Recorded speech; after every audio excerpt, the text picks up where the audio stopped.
अभी तक हमने आपको बताया कि एक मसल मायोफाइब्रिल्स से मिलके बनता है और मायोफाइब्रिल्स लाइट और डार्क कलर के बैंड से मिलके बनता है।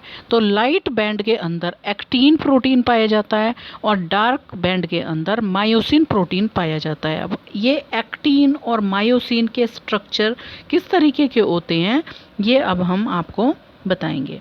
तो सबसे पहले हम देखेंगे कि एक्टिन का स्ट्रक्चर किस तरीके से है। तो ये आपका एक्टिन का डायग्राम है। अब यहाँ पर हमें तीन चीज़ दिखाई दे रही हैं। सबसे पहली चीज़ क्या है, जो आपको ग्रीन कलर की 2 चेन्स दिखाई दे रही हैं, जो राउंडेड फॉर्म में है, ये वाली, ये वाली, ये वाली, जिसमें क्या है, अब इस ये क्या है, ये एक्टिन है, एक्टिन फिलामेंट है ये, जो किससे मिलके बना है। अब हम एक्टिन के स्ट्रक्चर में पहली चीज़ आपको बता रही हैं, ये एफ फिलामेंट से मिलके बनता है। जो ग्रीन कलर के जिस फिलामेंट पे मैंने अभी टिक किया है, ये क्या है, एफ फिलामेंट। और एफ फिलामेंट कैसे दिख रहा है आपको, इस तरह का दिख रहा है, ठीक है। मतलब इसमें क्या हो रहा है, एक ये पॉलीमर है जिसमें मोनोमेरिक यूनिट की रिपीटिशन हो रही है, और ये मोनोमेरिक यूनिट क्या है, यहाँ पर जी की रिपीटिशन हो रही है। ये क्या है, जी, ग्लोब्यूलर प्रोटीन, ठीक है। तो क्या समझ आया आपको कि एक्टिन जो है फिलामेंट, वो किससे मिलके बना है, 2F फिलामेंट से मिलके बना है। 2F फिलामेंट कौन से हैं, जो इस डायग्राम में हमें ग्रीन कलर के दिखाई दे रहे हैं, ठीक है। और इसमें क्या हो रहा है, एक मोनोमेरिक यूनिट, जैसे कि ये है ग्लोब्यूलर प्रोटीन है, ये इसकी रिपीटिशन हो रही है। बहुत सारे इसमें ग्लोब्यूलर प्रोटीन मिलके एक फिलामेंट बना रही हैं। तो इस तरह के 2F फिलामेंट से मिलके ये बन रहा है। तो पहला कंपोनेंट तो इसका हो गया F फिलामेंट। नंबर 2 पे आता है आपका, यहाँ पर हमें ब्राउन कलर के फिलामेंट भी दिखाई दे रहे हैं ये। तो ये भी कितने होते हैं, ये भी होते हैं 2, और इनका नाम क्या है, ट्रोपोमायोसिन,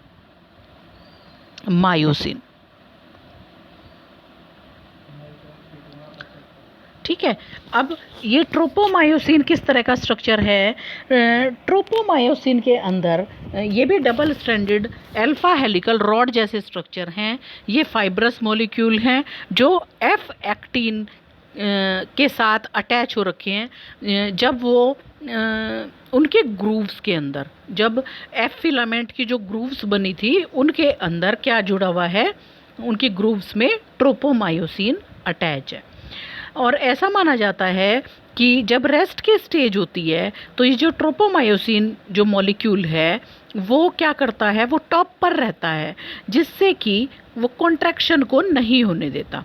किसकी वजह से, कि ये जो ट्रोपोमायोसिन है ये क्या करेगा, अपने को ऊपर की तरफ रखेगा, जिसकी वजह से अब एक्टिन और मायोसिन के बीच में जो कॉन्ट्रैक्शन होना चाहिए ये नहीं होने देगा। लेकिन ये पोजीशन कब होती है, रेस्ट की स्टेज में। तो ये हो गया आपका सेकंड कंपोनेंट एक्टिन का। अब आता है थर्ड कंपोनेंट। तो थर्ड कंपोनेंट कौन सा है, ये आपको ये दिखाई दे रहे हैं। और ये कहाँ पर प्रेजेंट होते हैं, पहली बात तो ये है क्या, इसका नाम है ट्रोपोनिन। ये ट्रोपोनिन है और ये किससे मिलके बना है, 3 पॉलीपेप्टाइड से मिलके बना है, ठीक है। 3 छोटे छोटे गोले से हैं, उनसे मिलके ये बना हुआ है। और ये कहाँ पर पाए जाते हैं, ये ट्रोपोमायोसिन जो है उसमें रेगुलर इंटरवल्स पर ये जुड़े हुए पाए जाते हैं। अब ये जो 3 गोले जैसे स्ट्रक्चर हैं, इसमें से एक है ट्रोपोनिन टी, दूसरा है ट्रोपोनिन आई और तीसरा है ट्रोपोनिन सी, ठीक है। तो सबसे पहला ट्रोपोनिन आई है। अगर यहाँ पर इस डायग्राम में देखो तो ये 3 गोले दिख रहे हैं। तो ये जो आपको 3 गोले दिख रहे हैं, इसमें से ये वाला, ये क्या हो गया, ट्रोपोनिन टी हो गया। फिर बीच वाला ये हो गया ट्रोपोनिन आई, और ये वाला लास्ट वाला हो गया ट्रोपोनिन सी।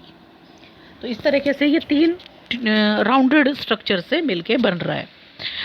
ये क्या करते हैं? अब इनमें से जो पहला वाला है, ये पहला गोला जो है ट्रोपोनिन टी, ये क्या करता है?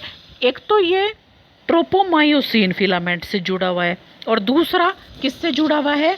हम इनके नाम रख देते हैं, ये 1 है, ये है 2 और ये है 3। तो यानी कि ये 1, ये 2 और ये 3। तो अब ये क्या कर रहा है? ये 1 वाला पार्ट इस ब्राउन वाले फिलामेंट यानी कि ट्रोपोमायोसिन से जुड़ा हुआ है एक तरफ, तो यहाँ से, और दूसरी तरफ ये किससे जुड़ा हुआ है? ट्रोपोनिन आई से जुड़ा हुआ है। और फिर आई क्या कर रहा है? ये एक साइड तो जुड़ा हुआ है ट्रोपोनिन सी से और दूसरी साइड थर्ड वाले पार्ट से ट्रोपोनिन सी से जुड़ा हुआ है। सी वाला क्या करता है?